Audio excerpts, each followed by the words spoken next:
नमस्कार दोस्तों, स्वागत है आपका आज के मुख्य समाचार में, जिसमें सबसे पहली बड़ी खबर बिहार के विधानसभा चुनाव से, जहां पर लालू यादव का बड़ा बयान आया सामने। कहा किसान और गरीब विरोधी है नीतीश सरकार और आज हर दूसरा परिवार पलायन कर रहा है। इसी के साथ दूसरी बड़ी खबर में आपको बताएंगे कि किसान विधेयक के विरोध में 25 को भारत और 27 को बिहार बंद का हुआ ऐलान। और तीसरी बड़ी खबर में जिक्र होगा कि बिहार में नीतीश कुमार की बढ़ेंगी मुश्किलें, विपक्षी पार्टियां करने जा रही हैं बड़ा काम। जी हाँ दोस्तों, हर एक खबर की गहराई में आपको ले जाएंगे, लेकिन उससे पहले अगर आपको भी ऐसा लगता है कि बिहार में कांग्रेस और आरजेडी के महागठबंधन वाली सरकार बनेगी, तो आप अभी इस वीडियो को लाइक कीजिए और इस लाल बटन को दबा के इस चैनल को फ्री में सब्सक्राइब करके घंटी बजाइए और कमेंट में हमें अगले मुख्यमंत्री का नाम बताइए। दोस्तों रुक करते तमाम बड़ी खबरों की तरफ। लालू बोले किसान और गरीब विरोधी है नीतीश सरकार, आज हर दूसरा परिवार पलायन कर रहा है। जी हां दोस्तों, कृषि विधेयक को लेकर देश भर में हंगामा मचा है। कृषि बिल पर जो बवाल हो रहा है उसमें agriculture marketing produce marketing committee यानी कि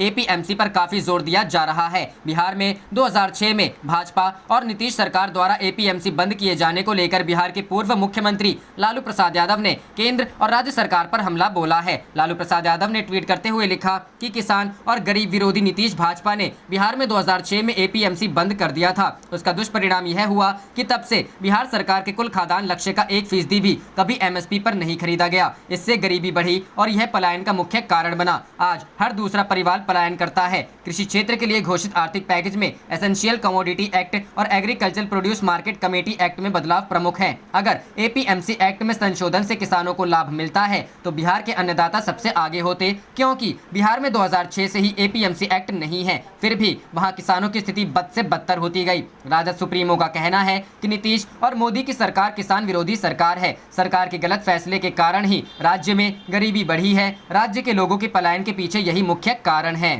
रुक करते हैं अगली खबर की तरफ। किसान विधेयक के विरोध में 25 को भारत और 27 को बिहार बंद। जी हां दोस्तों, अखिल भारतीय किसान सभा के राष्ट्रीय संयुक्त मंत्री नंद किशोर शुक्ला ने आरोप लगाया है कि किसानों की पैदावार लूटने की साजिश हो रही है। इसके खिलाफ 25 सितंबर को देशव्यापी संघर्ष को भारत बंद का रूप दिया जाएगा। उन्होंने कहा है कि बंद के बाद फिर 28 सितंबर को भगत सिंह के जन्मदिन पर इस संघर्ष को अंजाम तक पहुँचाने का संकल्प लिया जाएगा। आरोप लगाया है कि सरकार ये तीनों विधेयक कानून बन जाने पर देश के किसानों और कृषि क्षेत्र को बर्बाद कर देगी, आम उपभोक्ताओं को भी जमाखोरी के हवाले कर देगी। वहीं जन अधिकार पार्टी के संरक्षक व पूर्व सांसद राजेश रंजन उर्फ पप्पू यादव ने एनडीए सरकार द्वारा लाए गए कृषि विधेयक के खिलाफ सड़क पर उतरने का ऐलान किया। खेती को अमीरों के हाथों गिरवी रखने वाला कानून करार देते हुए विधेयक के खिलाफ 27 सितंबर को बिहार बंद की घोषणा की है। पप्पू यादव ने कहा कि किसानों के लिए ऐसा कानून बनाया जाए कि उनका अनाज एमएसपी न्यूनतम समर्थन मूल्य से कम पर ना बिके। भरोसा दिलाया गया कि अगर उनकी पार्टी की सरकार बनती है तो किसानों से 100% अनाज खरीदना सुनिश्चित करेंगे। रुख करते हैं अगली खबर की तरफ। बिहार में नीतीश कुमार की बढ़ेंगी मुश्किलें, विपक्ष पार्टी करेगी ऐसा बड़ा काम। जी हां दोस्तों, कृषि बिल के खिलाफ अब बिहार में भी आंदोलन की शुरुआत होने जा रही है। आरजेडी ने 25 सितंबर को पूरे बिहार में प्रदर्शन करने का ऐलान कर दिया है। कृषि बिल के विरोध में राजद का राज्यव्यापी प्रदर्शन करेगा। राजद के प्रदेश अध्यक्ष जगदानंद सिंह ने सांसद द्वारा पारित कृषि बिल को किसान विरोधी बताते हुए कहा है कि राष्ट्रीय जनता दल इस बिल का विरोध करती है और इसके विरोध में आगामी 25 सितंबर को बिहार के सभी जिला मुख्यालयों पर राजद द्वारा प्रदर्शन करने का निर्णय लिया गया है। उन्होंने बिहार सरकार को किसान और गरीब विरोधी बताते हुए कहा कि बिहार में 2006 में ही एपीएमसी बंद कर दिया गया था, जिसका परिणाम यह हुआ कि बिहार सरकार के कुल खाद्यान्न लक्ष्य का 1% की भी खाद्यान्न की खरीद नहीं हो सकी। यदि एपीएमसी एक्ट में संशोधन से किसानों को लाभ मिलता तो बिहार के किसानों की संपन्नता दिखाई पड़ती, जबकि 2006 के बाद बिहार के किसानों की स्थिति काफी बदतर हो गई है और किसान खेती छोड़कर बड़ी संख्या में रोजी रोटी की तलाश में दूसरे राज्यों में पलायन करने को मजबूर हो रहे हैं। पार्टी के प्रदेश प्रवक्ता चितरंजन गगन ने बताया कि पार्टी नेतृत्व के निर्देशानुसार कृषि बिल के विरोध में 25 सितंबर को सभी जिला मुख्यालयों पर सुबह 11:30 बजे इस किसान विरोधी बिल को वापस लेने की मांग की जाएगी।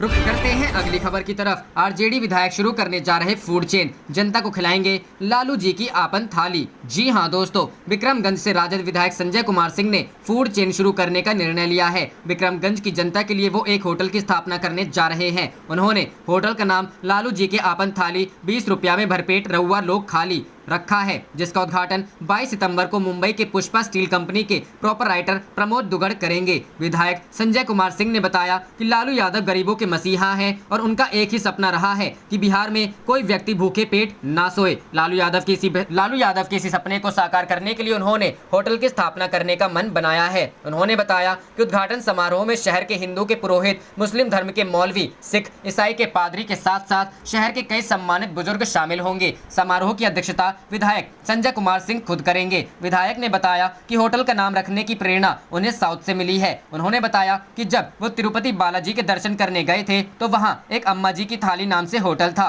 उसी नाम से प्रभावित होकर लालू को भगवान की तरह पूजने वाले विधायक ने लालू प्रसाद यादव के नाम पर होटल खोलने का मन बना लिया। विधायक ने बताया कि विक्रमगंज में होटल की स्थापना करने के बाद उनका लक्ष्य है कि वो बिहार के सभी शहरों में इस होटल की स्थापना करें ताकि बिहार के एक भी व्यक्ति को कभी खाली पेट ना सोना पड़े। उन्होंने बताया कि प्रारंभ में विक्रमगंज के बाद आरा, सासाराम, डिहरी, बक्सर, कैमूर में खोला जाएगा। इसके बाद पटना, गया, भागलपुर, मुजफ्फरपुर सहित सभी शहरों में भी इस होटल की स्थापना होगी।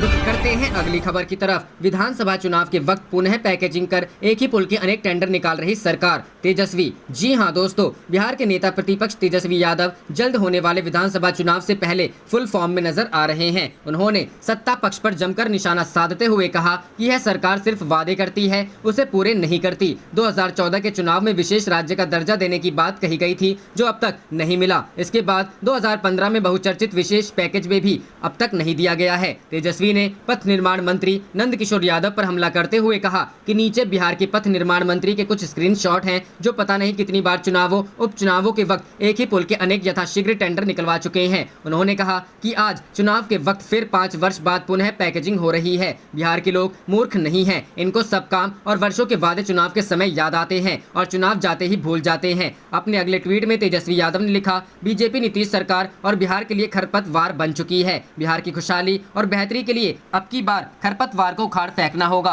तभी बिहार में फलदायक किसानी, रोजगार और उद्योगों की अच्छी फसल लहराएगी। जय किसान, जय बिहार, जय भारत। रुख करते हैं अगली खबर की तरफ।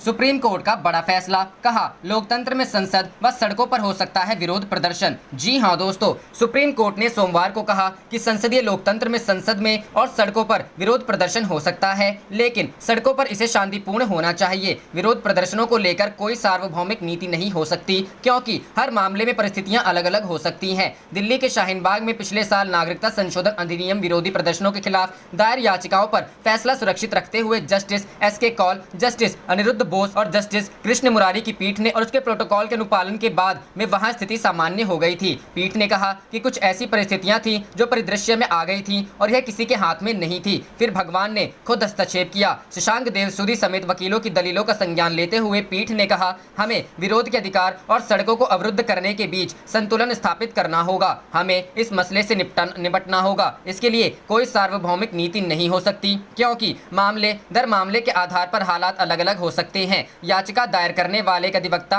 अमित साहनी ने कहा, जनहित में इस तरह के विरोध प्रदर्शनों की इजाजत नहीं दी जानी चाहिए थी। इसे 100 से ज्यादा दिनों तक जारी रहने की अनुमति दी गई और लोगों को मुश्किलों का सामना करना पड़ा। इस तरह की घटना नहीं होनी चाहिए थी। कल हरियाणा में चक्का जाम था। उन्होंने 24-25 सितंबर को भारत बंद का भी आह्वान किया है। रुख करते हैं अगली खबर की तरफ। कृषि बिलों के खिलाफ 2 करोड़ किसानों से हस्ताक्षर करवाएगी कांग्रेस, देशव्यापी आंदोलन का ऐलान। जी हां दोस्तों, संसद से पास कृषि बिलों के मुद्दे पर मोदी सरकार के खिलाफ कांग्रेस पार्टी ने 50 दिनों के देशव्यापी आंदोलन का ऐलान करते हुए कहा कि इन बिलों के खिलाफ वह देश भर से 2 करोड़ किसानों के हस्ताक्षर करवाएगी। कांग्रेस दफ्तर में सोनिया गांधी की सलाहकार समिति के साथ पार्टी महासचिवों और प्रभारियों की बैठक में यह फैसला लिया गया कि इस हफ्ते हर राज्य में कांग्रेस के बड़े नेता प्रेस कॉन्फ्रेंस करेंगे और पद यात्रा निकालेंगे। 2 अक्टूबर यानी गांधी जयंती के दिन को कांग्रेस किसान मजदूर बचाओ दिवस के रूप में मनाएगी, जिसके तहत हर जिले में कांग्रेस कार्यकर्ता धरना देंगे। सोनिया गांधी के निर्देश पर हुई इस बैठक के बाद आंदोलन की रूपरेखा बताते हुए संगठन महासचिव KC वेणुगोपाल ने बताया कि सबसे पहले 24 सितंबर तक हर राज्य में प्रेस कॉन्फ्रेंस किए जाएंगे। इसके बाद 28 सितंबर तक हर राज्य में नेता राजभवन तक पदयात्रा निकालते हुए राष्ट्रपति के नाम ज्ञापन राज्यपाल को सौंपेंगे। 2 अक्टूबर को हर जिले में धरना प्रदर्शन होगा और 10 अक्टूबर को हर राज्य में किसान सम्मेलन किया जाएगा। कांग्रेस कार्यकर्ता 31 अक्टूबर तक गांव-गांव जाकर हस्ताक्षर अभियान चलाएंगे। पार्टी ने 2 करोड़ हस्ताक्षर जुटाने का लक्ष्य रखा है, जिन्हें 14 नवंबर को राष्ट्रपति को सौंपने की रणनीति बनाई गई है। रविवार को राज्यसभा के घटनाक्रम को लेकर अहमद पटेल ने कहा कि सदन में सरकार तानाशाही की तरफ कर रही है। इन्होंने लोकतांत्रिक व्यवस्था की धज्जियां उड़ा दी। उन्होंने कहा कि कृषि बिल न राज्य सरकार, न ही केंद्र सरकार और न ही किसानों के हित में है। हमने इसके खिलाफ संसद में आवाज उठाई। अब हम इस मुद्दे पर जनता के बीच जाना चाहते हैं, क्योंकि इस कानून से उन्हें काफी नुकसान होगा।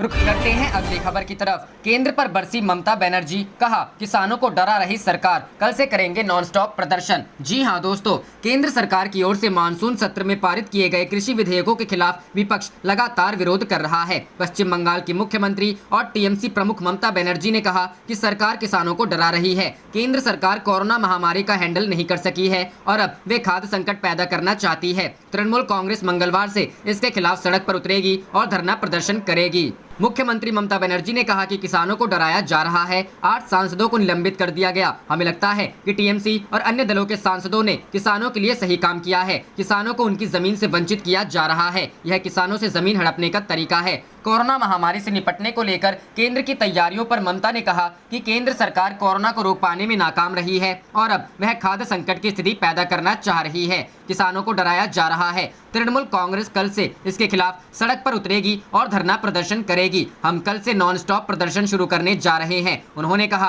कि आलू, प्याज आवश्यक वस्तुएं थी, उनको आवश्यक वस्तुओं की सूची से क्यों बाहर किया गया, यह किसके हित में है। उन्होंने कहा कि किसान आत्महत्या करने को मजबूर होंगे। वे चाहते हैं कि लोग भोजन के बिना मरे। मुख्यमंत्री ने कहा, मुझे लगता है कि देश भर के सभी राजनीतिक दलों को इसके खिलाफ एक साथ आना चाहिए। ममता ने केंद्र की बीजेपी सरकार पर हमला करते हुए कहा, मैं बीजेपी को बताना चाहती हूँ, छी छी, भारत का शर्म है बीजेपी। साथ ही ममता ने प्रधानमंत्री नरेंद्र मोदी की तुलना हिटलर से की। उन्होंने कहा कि भारत सरकार हिटलर के तरीके पर काम कर रही है। यह एक फांसीवादी सरकार है। उन्होंने कहा कि विरोध करने वालों को फंसाया जा रहा है। योगेंद्र यादव और सीताराम येचुरी के साथ सरकार ने क्या किया। इससे पहले मुख्यमंत्री ममता बनर्जी ने सोमवार को 8 सांसदों के निलंबन की निंदा की। उन्होंने कहा कि संसद में किसानों के हितों की रक्षा के लिए लड़ने वालों पर यह कार्रवाई दुर्भाग्यपूर्ण है। मुख्यमंत्री ममता ने केंद्र में भारतीय जनता पार्टी के नेतृत्व वाली एनडीए सरकार के काम करने के तरीके पर भी निशाना साधा और काम करने के अलोकतांत्रिक मानदंडों और सिद्धांतों का विरोध किया।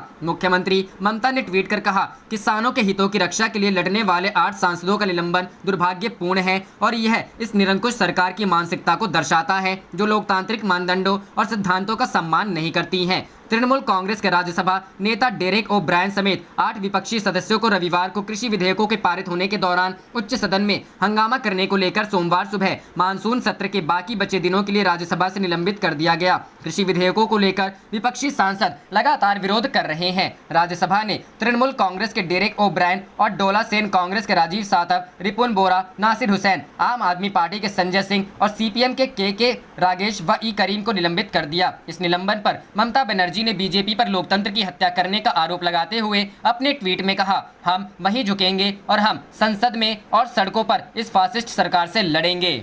रुख करते हैं अगली खबर की तरफ। किसान पुत्र होते हुए भी सनी देओल ने दिया धोखा, बायकॉट का ऐलान। जी हां दोस्तों, कृषि क्षेत्र से जुड़े विधेयकों के संसद में पास होने के बाद से इनके खिलाफ सबसे अधिक प्रदर्शन पंजाब और हरियाणा के किसान कर रहे हैं। लेकिन किसानों के इस आंदोलन को जिस तरह से पंजाब के गुरदासपुर से भाजपा सांसद सनी देओल ने अपना समर्थन नहीं दिया, उसके खिलाफ किसानों का गुस्सा फूट पड़ा है। किसानों ने सनी देओल के सामाजिक बहिष्कार का ऐलान किया है। दरअसल संसद में किसान बिलों के पास होने से सबसे अधिक पंजाब के ही किसान प्रभावित होंगे, लेकिन जिस तरह से किसानों को सनी देओल का समर्थन नहीं मिल रहा है, उसके बाद किसानों ने उनके बहिष्कार का ऐलान किया है। यही नहीं, मनसा जिले में स्थित बुधलड़ा मंडी ने ऐलान किया है कि वह सनी देओल को यही नहीं आने देंगे। पंजाब के किसानों का कहना है कि सनी देओल ने भाजपा के टिकट पर चुनाव लड़ा था। उन्होंने पंजाबी समुदाय को धोखा दिया है, बावजूद इसके कि वह किसान के बेटे हैं। पंजाब के मंत्री सुखजिंदर सिंह रंधावा ने सनी देओल की फिल्म के डायलॉग को दोहराते हुए कहा कि सनी देओल ने किसानों पर 2.5 किलो का हाथ मारा है। वहीं सनी देओल ने इन बिलों का समर्थन करते हुए ट्वीट किया और कहा कि फसल उत्पादन के दौरान फसल पर किसान का मालिकाना हक बना रहेगा एवं फसल का बीमा कराया जाएगा तथा आवश्यकता होने पर किसान वित्तीय संस्थानों से ऋण भी ले सकेंगे। भारत सरकार ने इस बात को मान्यता दी है कि किसान बेहतर मूल्य पर अपने कृषि उत्पाद को अपनी पसंद के स्थान पर बेच सकता है, जिससे संभावित खरीदारों की संख्या में बढ़ोतरी होगी। बता दें कि देश भर में किसान इस कृषि विधेयकों का विरोध कर रहे हैं। सबसे ज्यादा विरोध हरियाणा और पंजाब में हो रहा है। इस बिल के विरोध में हरियाणा में किसान सड़कों पर उतर आए हैं, वहीं पंजाब में भी किसानों का प्रदर्शन उग्र हो गया है। भारतीय किसान यूनियन सहित 17 किसान व मजदूर संगठनों ने आज इसके विरोध में चक्का जाम का ऐलान किया है। वहीं किसानों के आंदोलन से निपटने के लिए पुलिस प्रशासन चौकन्नी है। किसान आंदोलन के मद्देनजर हरियाणा में अलर्ट जारी किया गया है। रुख करते हैं अगली खबर की तरफ। केंद्र पर जमकर बरसे राहुल गांधी, कहा देश और कितने एक्ट ऑफ मोदी झेलेगा। जी हां दोस्तों, कांग्रेस के पूर्व राष्ट्रीय अध्यक्ष राहुल गांधी ने मोदी सरकार पर निशाना साधा है। उन्होंने केंद्रीय स्वास्थ्य मंत्री डॉक्टर हर्षवर्धन के उस बयान पर निशाना साधा है जिसमें उन्होंने कहा था कि कोरोना से निपटने में पीएम मोदी के काम की सबको प्रशंसा करनी चाहिए। अब इस बयान पर तीखी प्रतिक्रिया देते हुए राहुल गांधी ने लिखा है कि देश कितने और एक्ट ऑफ मोदी झेलेगा। राहुल गांधी ने अपने आधिकारिक ट्विटर हैंडल से ट्वीट करते हुए लिखा है कि मोदी सरकार का अंधा अहंकार देश की बदहाली के लिए कभी भगवान तो कभी जनता को दोषी ठहराता है, लेकिन खुद के कुशासन और गलत नीतियों को नहीं। देश कितने और एक्ट ऑफ मोदी झेलेगा। उल्लेखनीय है कि इससे पहले कृषि बिलों को लेकर भी राहुल ने मोदी सरकार पर हमला बोला था। कांग्रेस के पूर्व राष्ट्रीय अध्यक्ष राहुल गांधी ने ट्वीट करते हुए कहा था कि लोकतांत्रिक भारत की आवाज दबाना जारी है। सरकार के घमंड ने पूरे देश को आर्थिक संकट में डाल दिया है। राहुल गांधी ने अपने ट्वीट में लिखा कि लोकतांत्रिक भारत की आवाज दबाना जारी। शुरुआत में उन्हें चुप किया गया और बाद में काले कृषि कानूनों को लेकर किसानों की चिंताओं से मुंह फेरकर संसद में सांसदों को सस्पेंड किया गया। इस सर्वज्ञ सरकार के कभी खत्म नहीं होने वाले घमंड के कारण पूरे देश के लिए आर्थिक संकट आ गया है।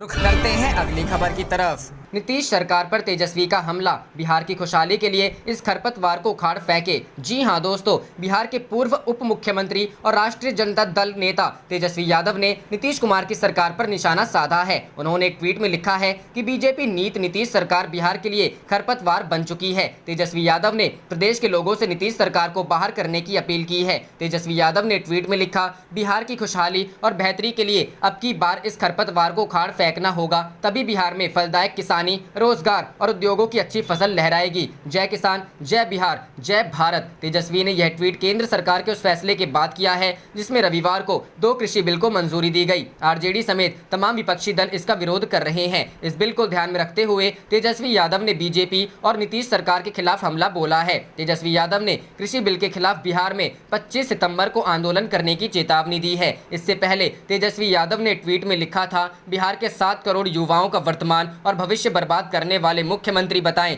कि युवाओं को नौकरी क्यों नहीं दी जा रही है। नीतीश कुमार जी तो दावा कर रहे हैं कि वो प्रतिदिन 10 लाख लोगों को काम दे रहे हैं और सुशील मोदी दावा कर रहे हैं कि प्रत्येक व्यक्ति को हजारों रुपए दिए जा रहे हैं। हालांकि जमीनी हकीकत पूर्णतः विपरीत है। सच्चाई मजदूर खुद बयान कर रहे हैं।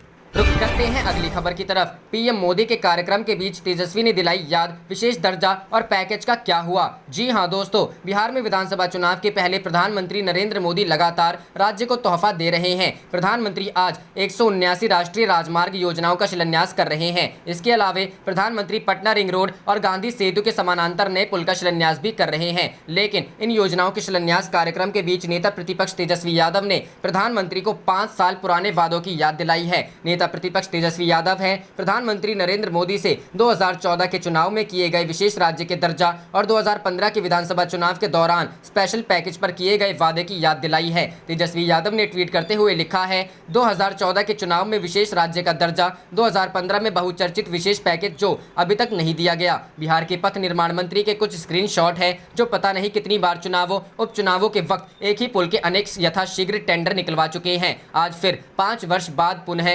पैकेजिंग हो रही है। बिहार के पथ निर्माण मंत्री नंदकिशोर यादव के पुराने ट्वीट को शेयर करते हुए तेजस्वी यादव ने कहा है कि जिस योजना का ऐलान 1 साल पहले पथ निर्माण मंत्री कर चुके हैं, उसके बाद शिलान्यास कब किया जा रहा है, यह सब कुछ पैकेजिंग का खेल है। रुख करते हैं अगली खबर की तरफ। प्रवासी मजदूर, बेरोजगारी और बाढ़ बिहार चुनाव की दिशा तय करेंगे ये फैक्टर। जी हां दोस्तों, बिहार में अक्टूबर नवंबर में विधानसभा के चुनाव होने हैं। राज्य में बढ़ती बेरोजगारी से संकट पैदा हो रहा है। नौकरी जाने से बड़ी संख्या में प्रवासी श्रमिक खाड़ी देशों से लौटे हैं। बाढ़ और कोरोना वायरस भी ऐसा मुद्दा है जो इस बार चुनाव प्रभावित करेंगे और चुनाव की दिशा तय करेंगे। केंद्र सरकार ने जब लॉकडाउन किया तब बाहर के शहरों में रहने वाले लोग अपने घरों में आए, जो दैनिक अर्थव्यवस्था का एक हिस्सा थे। इसे आर्थिक गतिविधियों में एक गतिरोध देखने को मिला। लॉकडाउन में दूसरी जगहों से घर आने वाले लोगों में बिहार में बड़ी संख्या में लोग आए थे। सरकारी आंकड़ों के अनुसार 15 लाख लोग ट्रेनों से आए थे, 2 लाख अन्य लोग बसों से आए। रिपोर्टों से संकेत मिलता है यह संख्या ज्यादा हो सकती है। मई से 29 लाख से अधिक लोगों ने सरकार से मिलने वाले 1000 रुपयों की सहायता राशि के लिए रजिस्ट्रेशन कराया था। 2011 की जनगणना के अनुसार 7.5 मिलियन प्रवासियों ने अपना राज्य बिहार बताया था। ज्यादातर प्रवासियों ने बेरोजगारी और नौकरी की तलाश के कारण राज्य से बाहर आने का कारण बताया। दिल्ली की जवाहरलाल नेहरू यूनिवर्सिटी में पढ़ाने वाले अविनाश कुमार कहते हैं, जब भारत में दशकों के दौरान बेरोजगारी बढ़ी है, इसलिए बिहार में भी यह आंकड़ा बढ़ा है। डाटा बताएगा कि इंडस्ट्री बढ़ रही है, लेकिन कहीं ना कहीं रोजगार पैदा नहीं हो रहा है। रुक करते हैं अगली खबर की तरफ। अनलॉक 4, देश में नहीं टला है कोरोना का खतरा। कहीं धारा 144 तो कहीं फिर से लगेगा लॉकडाउन। जी हां दोस्तों, देश में कोरोना महामारी का खतरा भी टला नहीं है। हर रोज संक्रमितों की संख्या में बढ़ोतरी हो रही है। देश में कुल संक्रमितों का आंकड़ा 54 लाख के पार हो गया है। आप देख रहे थे आपका अपना चैनल जय हिंद जय भारत।